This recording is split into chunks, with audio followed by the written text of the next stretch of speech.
early, I guess, fall day here. Back with Wheeling the Rig. Mandy Collins here as normal. Got, again, Chief Butsch. Welcome back. Always Happy good to to be have here. you here when we Yep. don't have technical difficulties. Absolutely. Welcome back, Ernie Krouse. If you guys had seen earlier Wheeling the Rig, Ernie is in charge of everything up there at CMF. Yeah. And then Captain Stahley. Thanks Welcome. for having me. Yeah, I think this is our first time with you, right? 'Cause Yes, I it think is. we did do a safety. Oh, you did with Chief Jones, maybe. Yeah, I think Chief Jones was here. Yep. So it's no secret. We've had a lot of incidents here lately with fire apparatus, which we will not discuss anything directly, but we're just going to talk about an impact that it has on the department and just things that happen behind the scenes. We'll get into that a little bit later. But before we do that, I think we're going to go with a quick, 7-minute video. And it's with Master Firefighter Dave Devore. And it's basically a new introduction to the new EMS units. So have a look. Hi, my name is David Devore. I'm the Master Firefighter at 10 on the A shift, and I'm also the union's representative on the ambulance committee. Today we're going to talk about some of the new features on these new units that you should be seeing in the field shortly.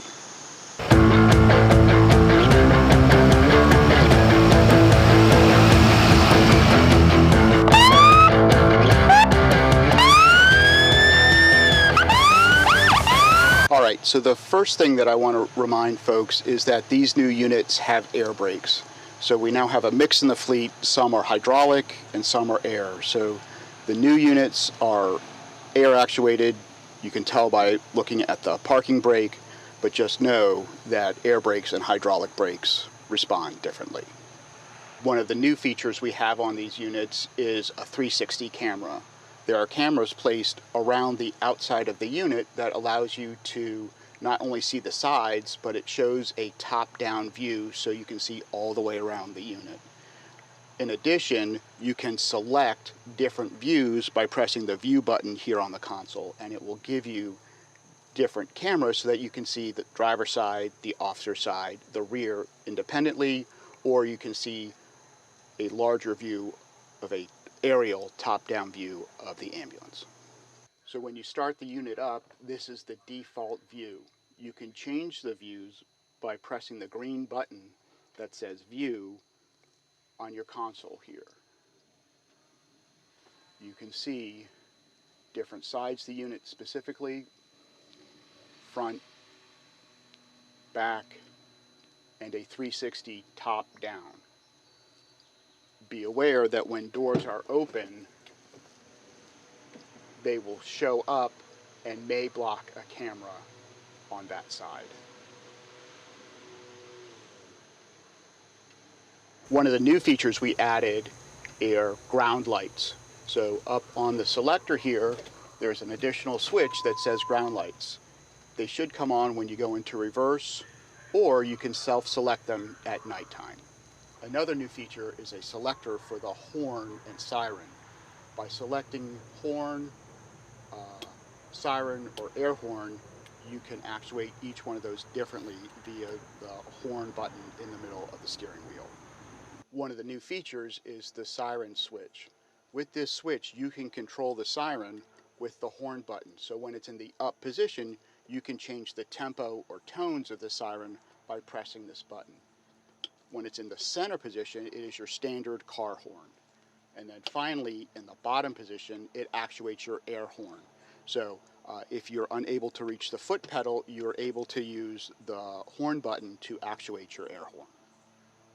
So when using the siren and our load manager's on, when we switch the siren on, in the up position, we can change the tone or the pace by pressing the button.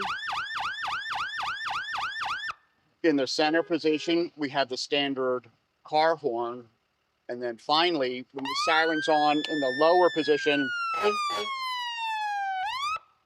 we have access to the air horn using the vehicle's horn button.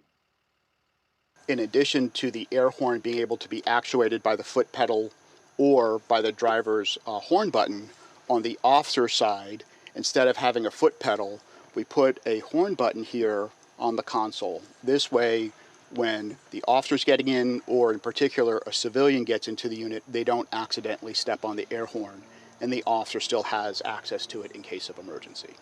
One of the new features on these units is that we can fill fuel on both sides. So there's a fuel fill on the driver's side and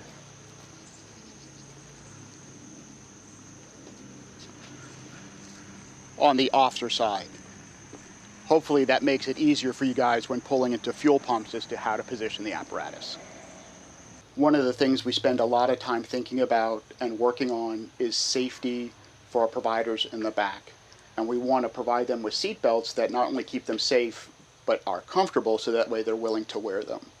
These seat belts allow our patients, with some adjustment, to be able to slide forward, work on our patients, treat them while remaining seated and belted, and when they sit back, to make them more secure, a little bit more comfortable, you can retract them back manually. In case of an accident, these will automatically retract and pull you back into the seat. So with those features and functions, we hope that you'll be more inclined to wear them in the back while working on a patient and riding to the hospital. So the new units come with the Stryker Generation 2 Power Load cot. To get them out is the same, but there are some small differences in the operation of this cot.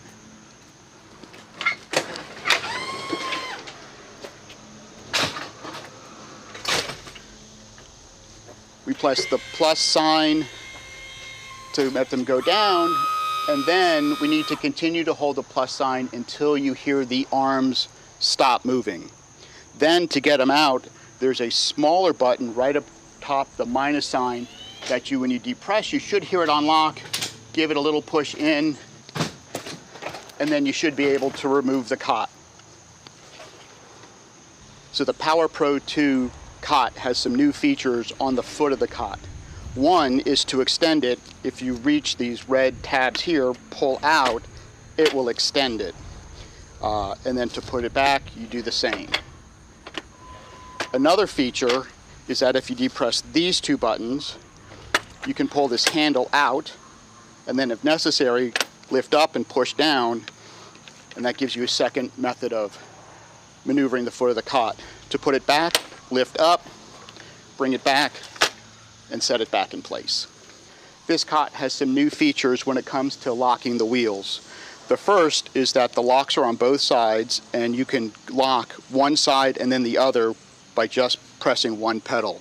So this would lock this side. The center is a neutral position, and then when you put the lock towards the center, it allows for a single steer, similar to a shopping cart. So one of the set of the wheels, the front set will turn, and the back will be locked in place. Remember, you need to set both sides the same in order for these to lock and function correctly.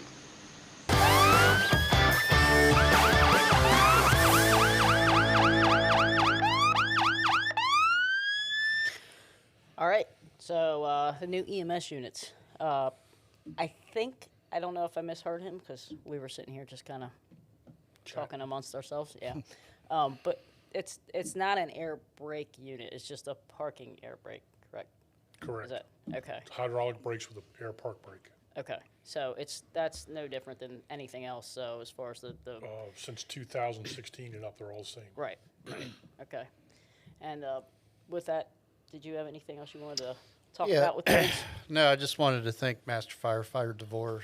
He's put in many years of service to the ambulance specification committee, and has a great deal of institutional knowledge that's been really helpful in developing our specs. So thank you to the guys from 33 for allowing us to film that ambulance. That was kind of a last minute deal.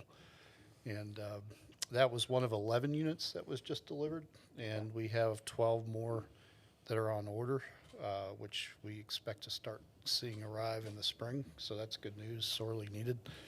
And then we just put out a bid process for 6 more. So the committee is going to be busy deciding on where we're going to buy those from. So a lot of good work being done in that venue. Yeah. Yep.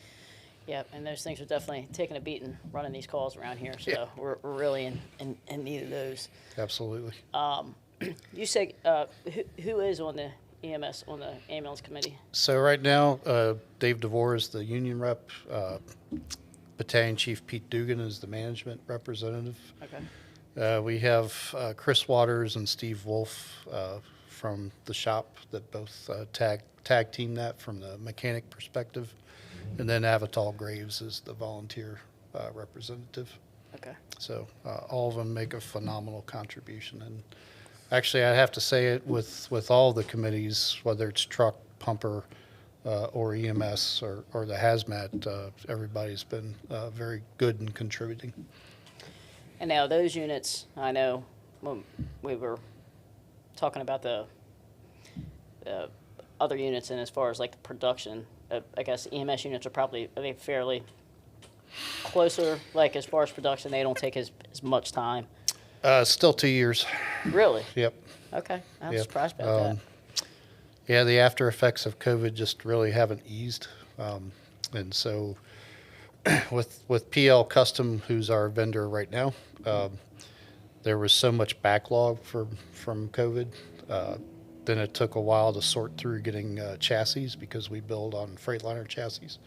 So Freightliner is actually caught up. That part has gotten better, but just getting them into PL, getting them built, that's kind of the holdup. Yep. Okay. All right, so 2 years, but obviously they've been on order for a while, so Yep. they'll be rolling out That's soon. why we try to keep placing orders. Right, right, So we're never finding a gap, I guess. right. Yep. Yep.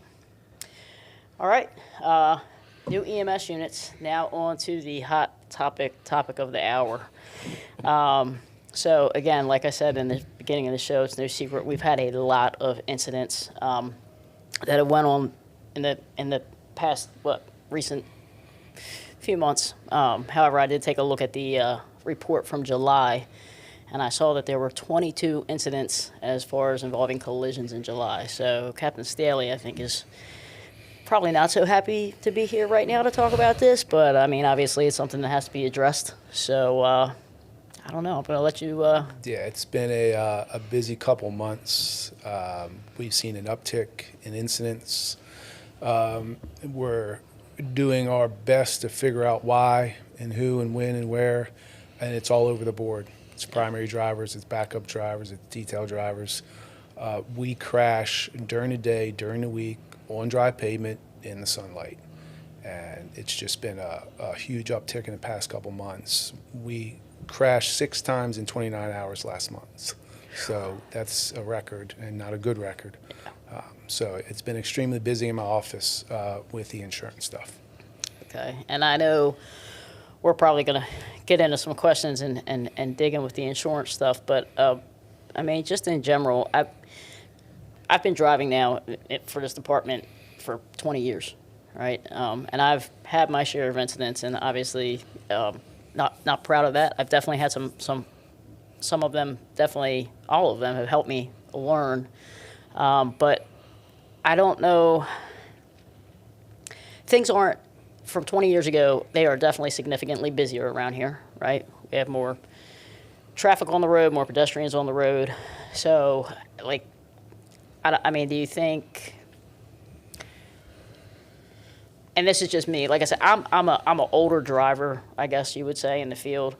Do you think that, like, the take on the driving aspect, like, obviously we try in the academy, or in the academy and doing the driver's training to start instilling the fact of all these, responsibilities.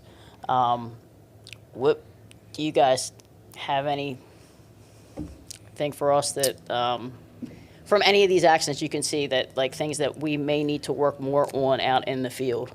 Yes. In the station, as far as for the people in the station driving, as far as for the officers, is it just general stuff or anything that you see significantly that we need to? Yeah, it's a great question, and we do see it. We need to slow down. Okay, we need to think, and we need to operate as a team. You and I in the front seat are a team.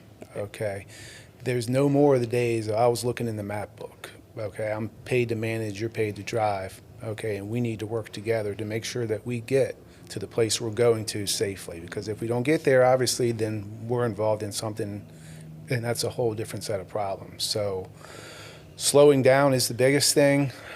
We have a lot of diminishing clearance issues, trying to put something through a space that it doesn't fit. And why were you trying to do that?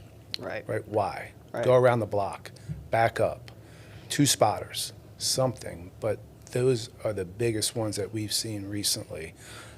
It's about communication. The driver and the officer got to communicate, and even the people in the back, they have to be looking out. Sure, right. You know? Crew resource, right? Yes, Crew resource absolutely. management.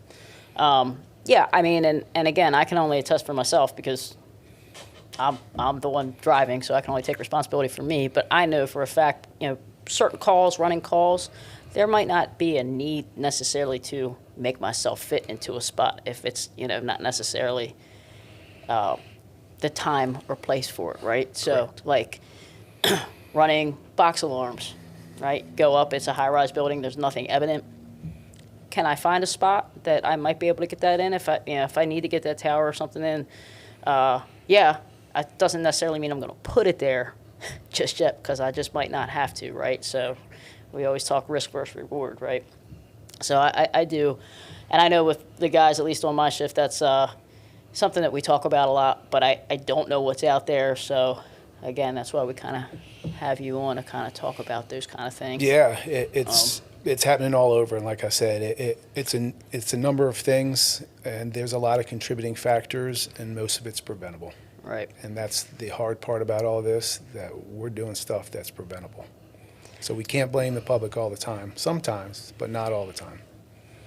So, and we talked a little bit, again, I don't think a lot of folks really see the behind the scenes with all these incidents. Okay, well, this wrecked, okay, we'll just go get a reserve or whatever, and it's not a big deal.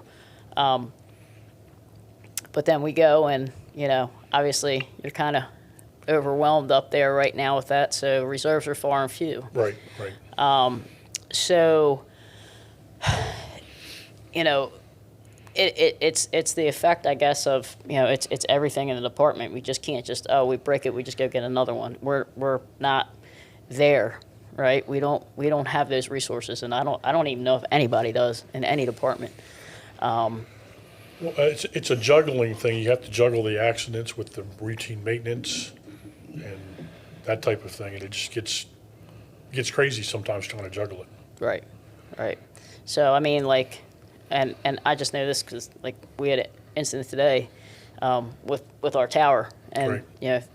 Stabilizer wouldn't come down, Right. and it's like we need it fixed. There's no Right. So when you nothing bring it out to there. the shop, we have to stop somebody from what they're doing to go work on yours. So we're constantly triaging, whether it's an accident or just day-to-day stuff or PMs. right. And I mean, so, and I guess with some of the things, like, as I'm looking through my notes right here, bear with me. I'm not putting my glasses on, even though they make me look smarter. Well, I think the point of what we wanted to talk about today is particularly Ernie and I in the shop, the last quarter in terms of the damage that's been done to vehicles and the amount of work that we've had to do. I just thought it would be instructive for everybody to understand what happens after the collision. Right. And in terms of how do we restore the organization back to the point where we were. Okay. So we could probably just start talking about the tanker rollover we experienced in May. I mean, that was a unit that was fairly new. It had taken 2 years to spec out and build.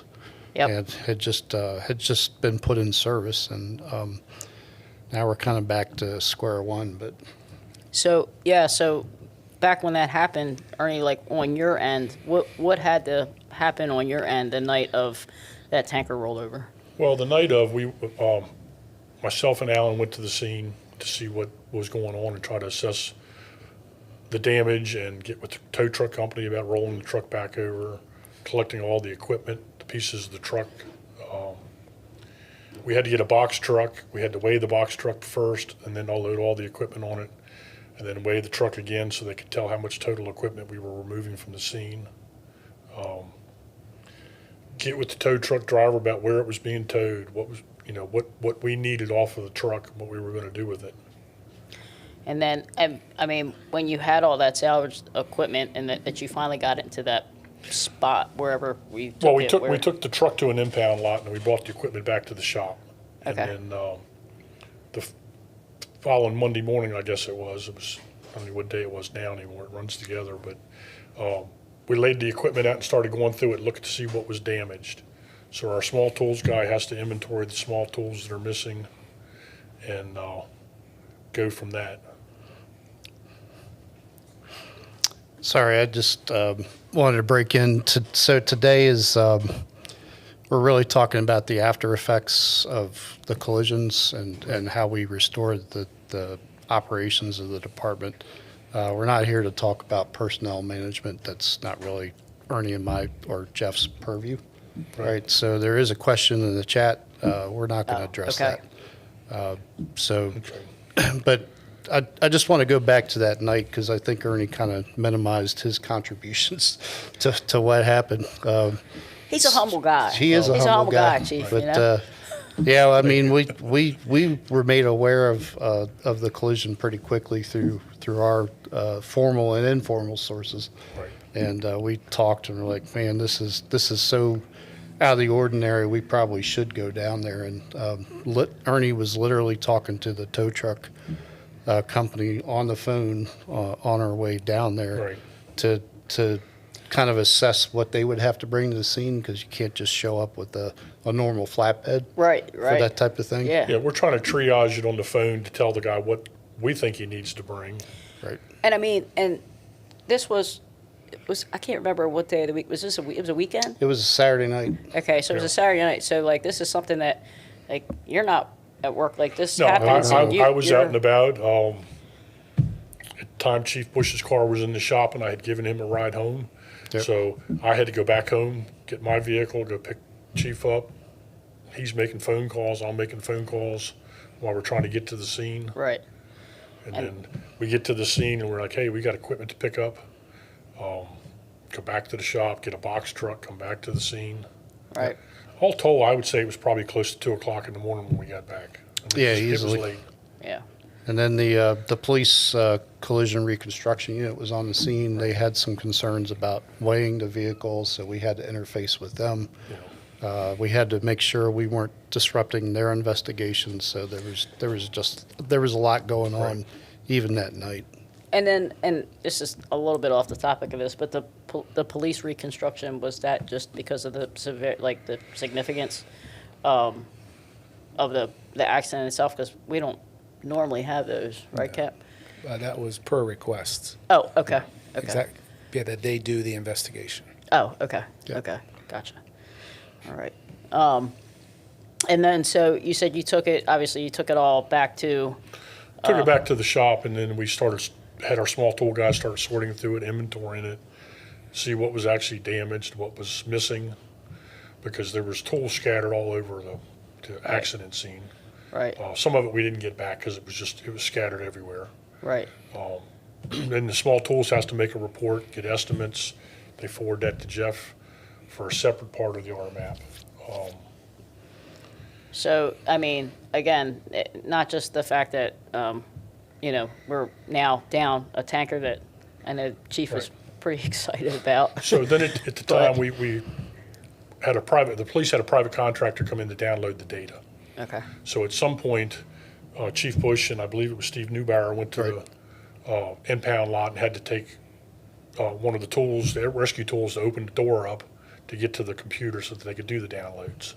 okay, so, It was a very lengthy process, yeah, and I haven't read the report yet. I don't know if the chief, I believe, has not read the report yet either.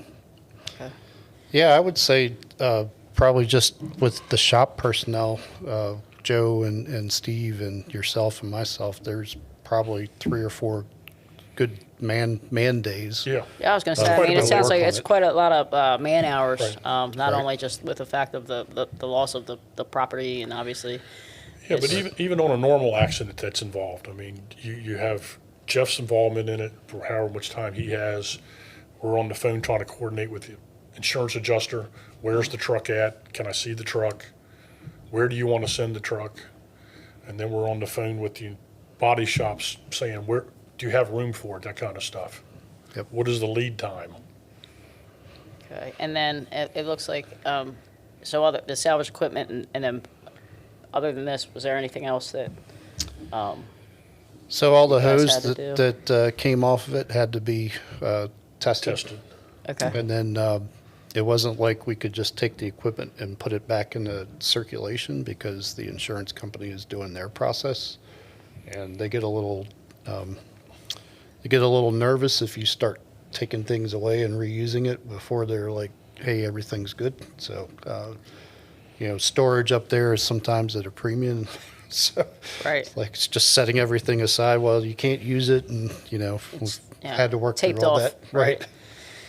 So, I mean, obviously a major collision, and you have to wait for a while, obviously with insurance things, but like how is that handled for you two? Questions from like the insurance part, like what do we as a department, like what do we have to do on incidents like this, and how does that? Yeah, that's a good question.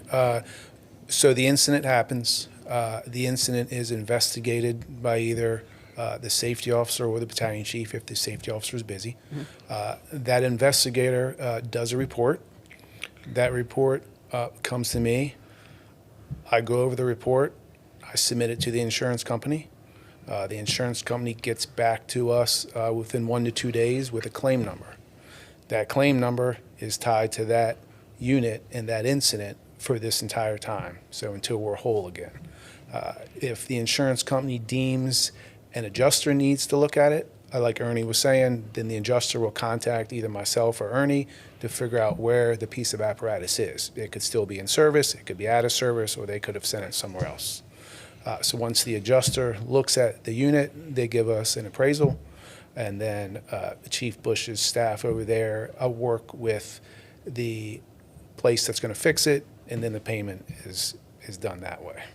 So sometimes, sometimes like what you or a battalion chief would do on some sort of collision is it's just done and handled. But there are times where an insurance adjuster does want to come out. Correct. Is there specific incidences? Because obviously now when they, I guess, get involved, it probably does it take a longer process once they start putting their adjusters in? Well, generally Jeff will call, or sometimes the safety officer call and say, this is what I got. Yeah. And he sends you a picture. Well, that's minor damage. It's a broken mirror. It's going to be under the $1,000 deductible. He won't report it to the insurance company. He does the RMAP, and we're done with it. And we Okay. just pay to fix it.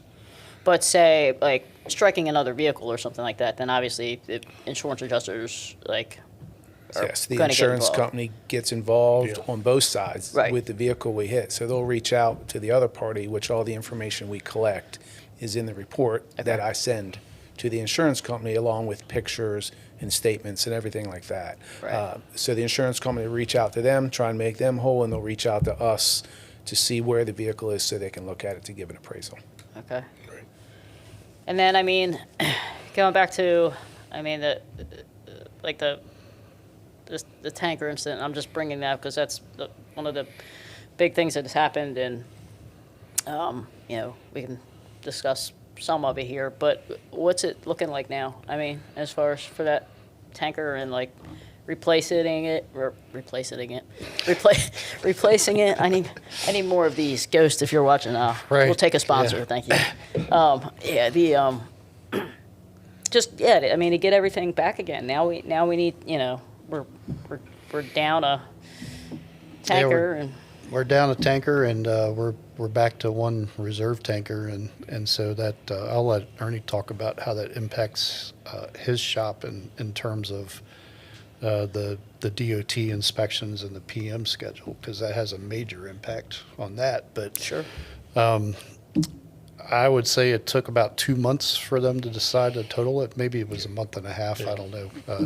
I think I'm still going through. So it is so It is It's a totaled. total loss, and it's Right, and so we had to prepare another bid process for our vendors to put in bids to replace it. So that was sent out in mid-August. They're due back in mid-September. It'll probably be a 2-year process after we pick the vendor. So we make a choice based on the value of the proposals. And then even though the insurance company is very easy for us to work with, and that particular unit was insured for its full purchase price. Oh, okay. But we placed the order for that rig in 2022. Oh, right. So if you've been paying attention, Inflation. what's happened since 2022, right? So we're placing the order in 2025. We've got 3 years worth of inflation that's going to be built into that. So we're going to have to make a little bit of a contribution from our apparatus replacement monies, and we'll certainly work with OMB to get a supplement, but they may not grant it, right? They may say, you've got a budget, you've got to live with it, and we'll just have to figure that out. And then, I mean, I don't know if I can,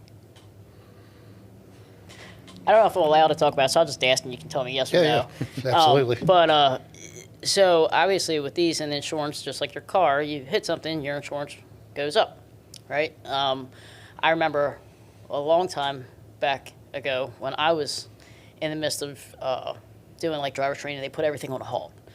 It was like 2004, 5, when it was before we had the driver training program, and everything was all crazy. And I think like there was a newspaper article and we show it to the kids the guys, girls. You're The getting old, people, Andy. sorry, the people in driver's training. But we talk about back then, and I remember because it affected my Fire 3 promotion, right? Because we just had to put everything on pause because of the insurance hikes, and they were basically threatening to like cancel the That's back when they insurance doubled policy. when our deductible went from Yeah. 500 to 1,000. Okay, I don't remember what it was, but I mean, I bring this up, like I said, I don't know if it can be answered or not, but are we like reaching this point? Like, is this like, are we kind of like going down this bad road again where it's like, okay, with insurance problems and. So we probably So- should say yes, but I don't think so, and the chief may be able to comment more. I don't have any issues with the insurance company. They are extremely good to us. They're easy to work with, and I'm sure Ernie can speak on that. They're very quick to get back to us with our needs because they know that we need to get this stuff fixed and back on the road. So they are extremely great to work with. Yeah, I just mean as far as, the money budget, obviously, that comes out of, because I'm sure, does the money for insurance that comes out of our It's part of our operating budget? Or? It's definitely part of our operating budget, and I know for this year it was close to $3 million, which is, think about your own personal auto insurance, and if you had to pay $3 million for you and your teenagers, that would probably be a pretty big I'd ride chunk. a bike. I'd ride a bike. You would ride a bike. So would they. I'm aware that there's been some inflationary increases. I don't know if we're in any danger like we were back in 2004, and I remember those days as well. But we certainly don't want to get to the point where we're even close to that. Sure. Yeah, I mean, no. And then I guess for you, Ernie, with these collisions, obviously some of them, do you decide, or is there a place that we decide, or maybe it's for either of you, for repairs for the rigs themselves? Well, I mean, people ask us why we use a body shop in Ohio, Okay. or we have one in Roanoke. Why do you use a body shop in Ohio, Ernie? It goes by workload. Okay. We have a vendor we like to use, and when he says it's 8 to 10 weeks before I can even look at the truck, if I've got spares of the truck and I can let it sit, fine. But if I don't, I've got to get it back in service. So like now, if we take another tank wagon out for some type of collision, I've got to use somebody that's going to get it done fast as possible because I need it. It impacts us in the long run. Okay, so so basically, our go-to people are, you said Ohio. No, we It's- have one in Ohio we use, Okay. and we have one on the Eastern Shore. Okay. There's one in Roanoke, and we just got one in Carroll County. Okay. So. So we'll have just a few, triage. but- We'll kind of look and say, make the phone calls and say, can you get to this now? And if you tell me 6 to 8 weeks before you can start on it, I know that's going to be 6 to 8 weeks before you start on it. Well, then it's going to be another 8 to 10 weeks to get the part from the manufacturer. We got a long wait there. So I'm Right. going to try to send it to the guy that says he can at least start on it in 2 or 3 weeks. And then we have all the time, and then the time to fix it. And then Right. meanwhile, we're driving around reserves, Right. which That are, most of them are most 18 of- years old. they're old, they're hurting, they need Right. some time to rest. Right. But they just keep getting driven into Beat the up. ground. And, I know this because I get on people all the time, but reserves have to be, taken care of properly too. And I Right. know it gets put to the wayside, and that's a big no-no for me. I definitely try to look them over because that then creates more work for the CMF, which is getting backed up with putting back. With Other everything, things. right. So, we have a huge snowball effect when it comes to, There's a lot of Just things behind to the be scenes man unbelievable. hours that go into figuring things out. Right. I mean,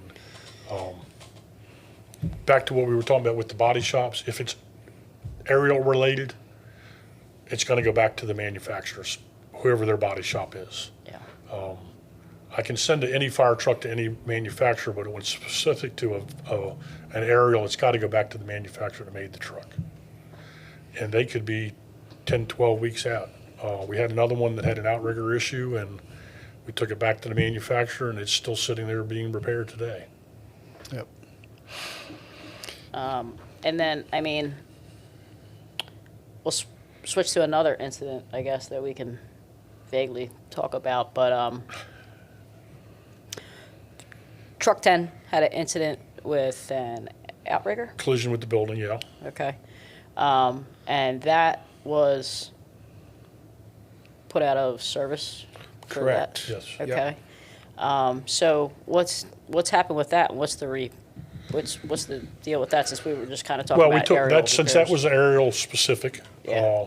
because the outriggers were part of the aerial structure, so we took that back to the manufacturer's body shop.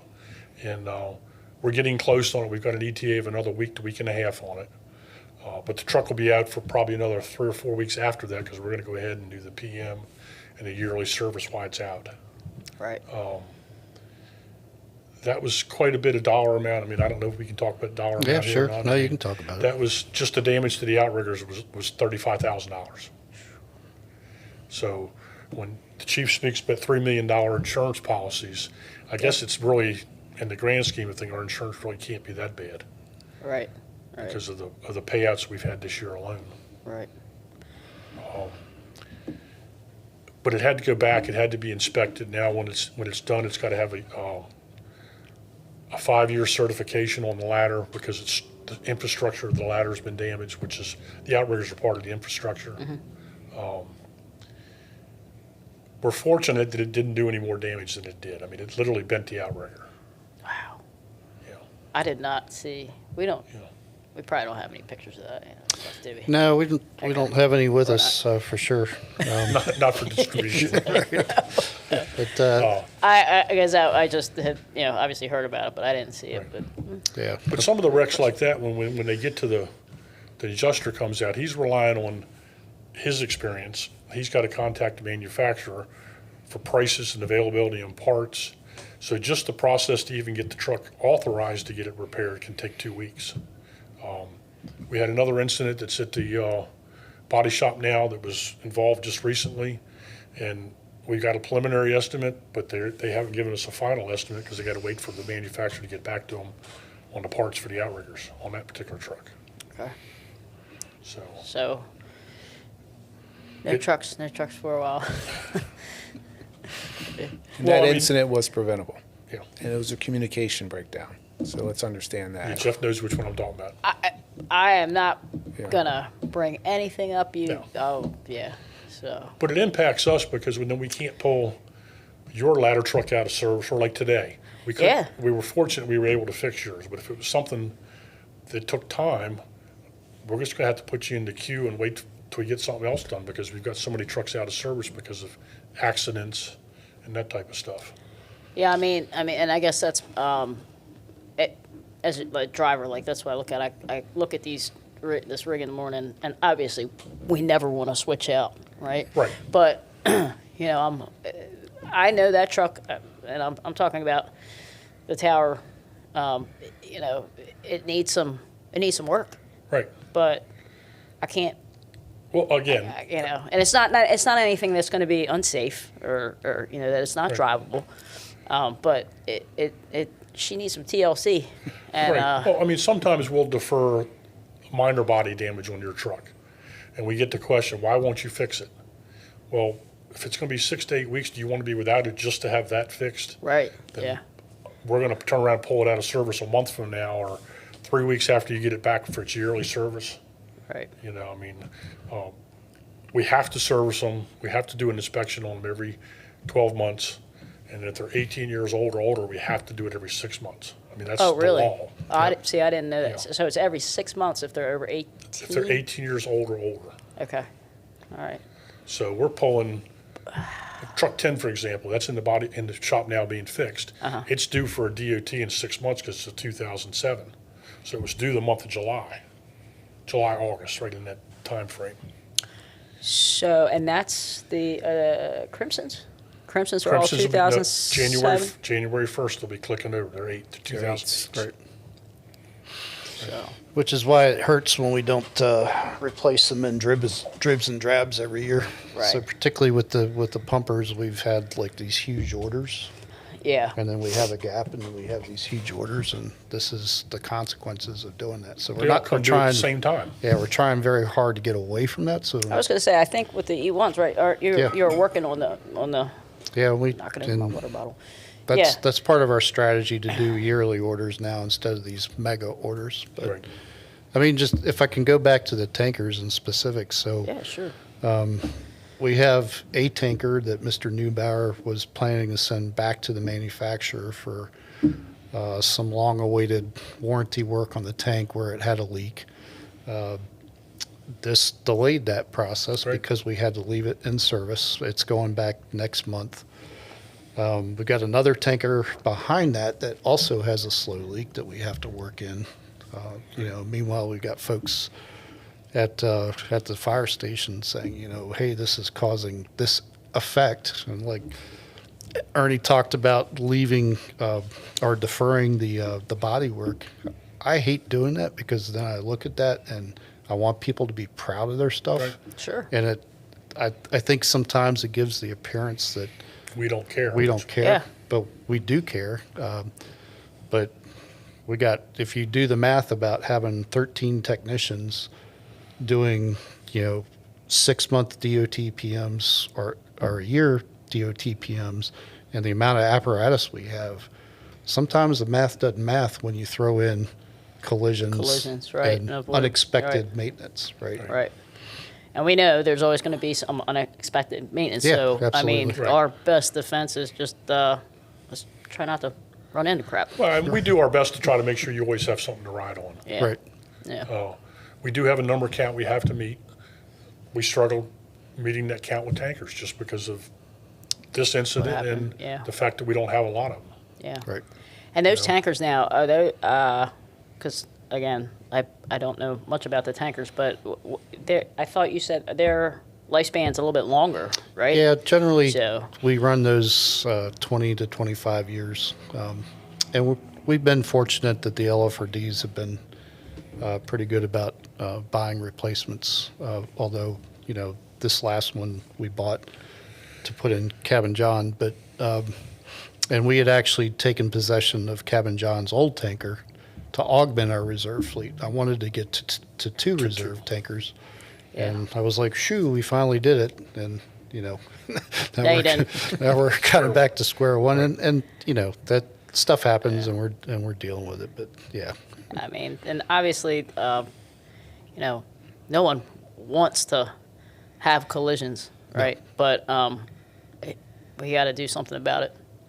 We got to change our attitudes, or I'm not even quite sure. I just, I just know it seems like an awful lot lately. So I'll do my best in driver's training there, Captain. But what? That's all we ask. Can we What do touch you, base on the downloading the data recorders? Sure. Oh, okay. Yeah, So, sure. so the question comes up, why do you all download the data recorders? We don't do that on our own. We're instructed by, That's the in the rig. They're in every. years ago, they were on the camera, they were drive cameras. Yes, I remember them, but This now is they're something that's separate on the system. and they're on everything that we have. Correct? They're on majority of the fleet. Okay. Yep. We don't make the decision to download it. Okay. We'll get a phone call from Jeff, and he'll say, hey, can you get me the data off of that? Or sometimes the chief will say, you better get ready, they're gonna ask for the data. So I guess what I want everybody to understand is, we're not picking on anybody. We're told to download it, we download it. Right. And we're not gonna change the data or say, hey, it doesn't say that. It says what it says regardless of who it is. Right. Right. I think the biggest point about those is that's not just a Montgomery County specific thing. That's part of the That's part of the NFPA. yeah, it's Yes. part of the NFPA 1900 standard. So Okay. the manufacturers Yeah. include that in the apparatus they build because it's understood. through the- Because so emergency equipment, right? Yeah. And I guess so. You're saying it's NFPA, and I guess what you said it's in most. It's probably It's a grandfathered majority of into our things that are- fleets, yes. Yeah. Okay. Some of our early 2016 EMS units didn't have it because it wasn't available when we purchased them. Right. But by the time we got through the first purchase, it was with 32 the first time, the last 20 or so had it. Right. Right. And then from then on, they've had it. And I guess in all fairness, they're not just there to get you, right? They can be there to protect you as Yes. well if there was some other We've had incidents where the question is, mechanical incident or did they have the emergency lights on? The data recorder will show me it had them on. okay. So What can we to get out of jail discuss? free card for you. If you say I had Yeah. the lights on, they say you didn't. So I mean, is there like a general thing? Can we know? Like what's on the data recorders? Yeah, well, I'll Is tell you that- where it really came in handy. So we had an incident, I don't know, a year and a half ago where the medic unit rolled away. Yep. Oh yeah, and yeah. Germantown, so- right? Damascus. 13 in 40s area. Yeah. Okay. So, I think the natural inclination among some of us that are a little bit more jaded than others would be like, they just forgot to put the parking brake on. Right? So pulled the data recorder. So it looks at parking brakes, service brakes, speed, acceleration, whether you're wearing your seatbelts, whether the E-Master is on, all that. So we looked at it. That was 29. I'm sorry, it wasn't 13. Yeah, it doesn't really matter. Right. Doesn't matter. So the data recorder was very cut and dried. The brake was applied, and there was nobody in the driver's seat. We could see that, and so Because there, it shows you the seat, right, whether somebody's sitting in the seat and whether they're buckled or not. Okay. So you could tell there was no driver in the seat. and so those guys started digging really hard, and we actually found some pretty interesting stuff. It's kind of one of those chain of events that all had to line up for this to happen. Right. But a that perfect led, storm. yeah, that led to a modification across the entire ambulance fleet to prevent it from happening again. Right. So that's why those data recorders are there. Right. Yeah. Right. Yeah, because the natural reaction is you probably would have said the same thing. That guy didn't set the parking brake. Because as we know, no air of the parking brake's on. Yeah, I mean, sometimes I mean, look, it's been quite a while now, but I have went to check the rig in the morning and I've seen parking brakes off. Right. So the data is vehicle speed. It tells you whether the seats were seated and whether they were buckled. It tells you ABS events. Yeah. Tells Yep. you what percentage of throttle. We can tell whether you've got your foot to the floor. It tells you deacceleration. It'll tell you can see where the point of impact is because you see the deacceleration numbers start going up. So I mean, again, the bottom line with this is, if you're driving, you're behind that wheel, they're gonna know, regardless of, if you're, and I say that, and I don't mean to say that like, oh, we're gonna get you. And we're not downloading it to But- get anybody in trouble. If there are questionable events and these are pulled, it's pretty much black and Well, white. to It's speak gonna to be the right one there. that the chief was speaking of, I mean, that exonerated the guy. He did exactly what Sure. he was supposed to do. Right. So we're not there trying to hang anybody or get anybody a get out of jail free card. We need to know how to fix the truck. Right. Right. And if we didn't have that recorder, we would have just assumed somebody's not telling the Somebody left truth. the parking brake on, And yeah. then we'll have hours and hours and hours into a truck trying to diagnose it and recreate it Right. when the data told us exactly where to look, Yep, you know. 100%. Yeah. Yep. The data recorder is part of the investigation, right? Yeah. Per Yes. request, right? Exactly, for the Okay. safety section. Yes, If right. they deem it necessary to pull it, they'll go through their chain of command and ask that the information be pulled, hopefully to make it a learning experience for the Right. driver. Because what we've seen in the past is the driver's recollection of the accident and the data recorder recollection of the accident are totally different.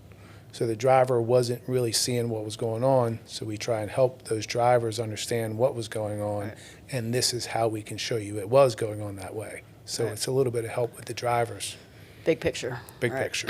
Right.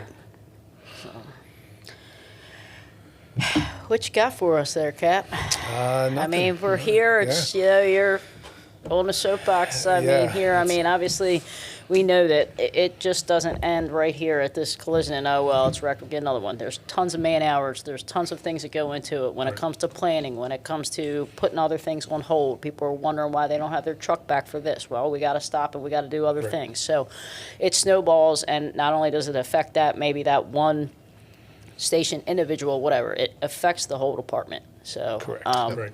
you know, we just really got to take a step back. And like I said in the beginning, like, I've been driving for a while now. The roads, it's not the same, right? Our perspective, and this is just me talking from being older now, right? I'm the older one now. God. You remember when I was, You're getting a little- you you're remember getting when a I little was in gray there. Rockville? A little. It's a lot. But things have changed, right? I mean, it's like significantly different. So, and again, I can only attest for maybe my age group, but it is, you do somewhat have to change your not somewhat, you have to change your perspective of certain things. It's just there's so much more going on out here now on the roads. And there are days, you know, just driving up and down the road, it freaking exhausts me just because you are on a swivel. You are looking at pedestrians. We have these freaking bike lanes. That's all I'm going to say, right? But there's no bikes in it, but they're there, right? We got to dodge these things. There's so much stuff out there. So when you talk about like diminishing clearance and stuff, it is all over the place. Correct. Yeah, newer neighborhoods, you know, whatever, older streets, the turn lanes in older streets. You go down Station 1's area, and you know, I got to hog up a couple lanes, but you have to take your driving attitude. It has to be a little bit different when it comes to not just, you know, it used to be like, you ain't first or last, you know, trademark Ricky, Bobby, whatever. We can't play that. Right. And the apparatus is 5 times bigger than your personal car. Yeah. I don't like navigating my own personal car sometimes in some of these areas because it's crazy. Don't go down Wayne Avenue. Don't go down Wayne Avenue anytime soon.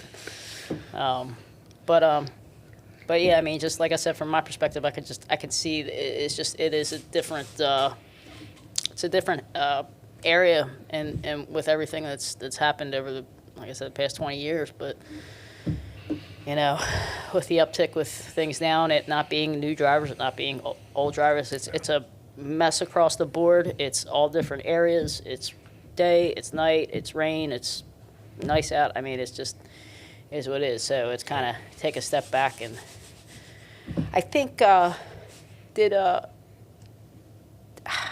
trying to think. Did Chief Jones put something out about Yes. an email? Yes, about it's about the uptick. You know, something needed to be Don't you read your emails, Miss said. Yeah. I forgot my glasses. Okay. They're sitting right here. Right. Something needed to be said, so he put something out. I thought it's just, you know, everyone just take a breath. Let's Yeah. all think about this for a minute. Right, we've had extreme uptick. Let's all do our part. Right. So, I mean, and I didn't know if he had, or if it's even to be discussed or whatever, but has there been any feedback from anyone on anything as far as like suggestions or? No. Okay. Nope. All right. Yeah. All right. So, I think one thing I just learned, and maybe people will find this interesting, or maybe they won't, but just the sheer volume of work that that Jeff has to do with all the insurance stuff. Can you kind of elaborate on that a little bit? Sure. So I don't know if everyone knows, but I do everything claim related with fire and rescue. Okay. So you break it, you lose it, you back into it, you kick it in, every claim comes through me. So I handle everything. So I see it all. And that's basically my full-time job is insurance, because there's something that happens every day. A 311 complaint about us driving on someone's lawn. A 311 complaint about us kicking someone's door in. So everything comes through me, and I work with Ernie on a day-to-day basis and Joe Zimmerman at Small Tools to make sure that we're whole again as fast as possible. So. I did not know that.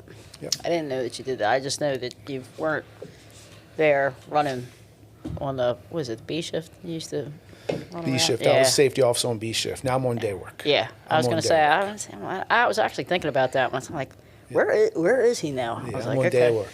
Okay. My office is at South Lawn. Oh, So okay. Tuesday I'm in the field. Yeah. Friday I'm in the car, and Wednesday and Thursday I do insurance. So just come in the shop. He's always either in the shop or calling the shop. He's Right, yeah, exactly. I always Or call email Ernie. I got 2 phone numbers for him. You better answer one. Any questions that we got coming in, Chief? Or No, probably nothing that Nothing. I know of. Oh, wait a minute. Decibel, somebody asked what is the decibel level difference from the federal queue and electronic siren? I don't know. Very particular. Nice. I'm sure you could go to ChatGPT or Yeah, NFPA that. Google and figure that out. I just don't know. What's that in relevance to? Is that just, I guess, for warning? Yeah, I guess for warning. Okay. Yeah, And I guess that's it we have for questions besides yeah. stuff that, I'll just say from my personal experience, you see the fire truck way before you hear it.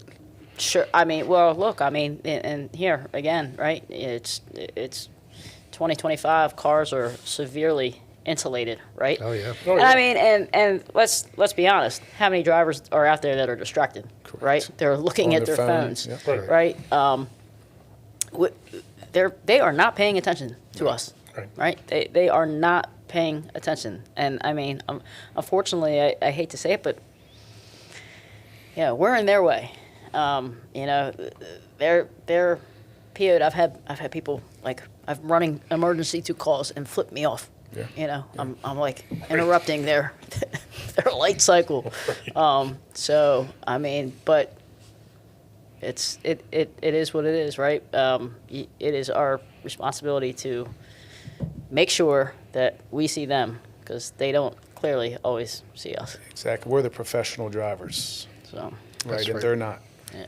So. Yep, absolutely. Well, I think we got some things coming up, right, Mandy? You want to talk Yeah, about that? so it's through 1075 Media. It's just a live stream on September 8th. And it is with the state medical director, Captain Hyunga, Dr. Stone, and probably a few more. And it is all about some good old EMT. Research. Thank you. That's Yeah, it. Research. I need more of these. Again. So obviously, if you saw the emails that have come out, the process for EMT recertification is now changed. So even though I know it's not everybody's cup of tea, I kind of need that for our job. So tune in on the 8th for that. And then next Challenges in the Streets. Not quite sure what it's on, but it's going to be September 22nd. So look for emails for that coming out. And then we'll probably have something September, early October. So want to talk about some stuff with the towers and positioning and setting up. And then I know there's been some questions about the use of pressure governors, particularly with the new engines that have come in. Oh, okay. Okay. So we're Yeah. going to try to So revisit some E1s. revisit and, some E1s and just field some of those questions and talk about best practices, et cetera. Yeah, sure. Obviously, with this took a little precedence, I think, because we Yeah. were looking to do just some familiarization on the SAMs, even though they've been out for a while for folks. But the setup's completely different, and I think we're try to hit that next time Yeah. when we figure out Absolutely. when we can get our stuff together. Yeah, and then I think later on in the fall, we're going to talk about the rescue squads, but Yeah. still got to set that up. So, yep, Okay. lots of good stuff coming. Yep, so,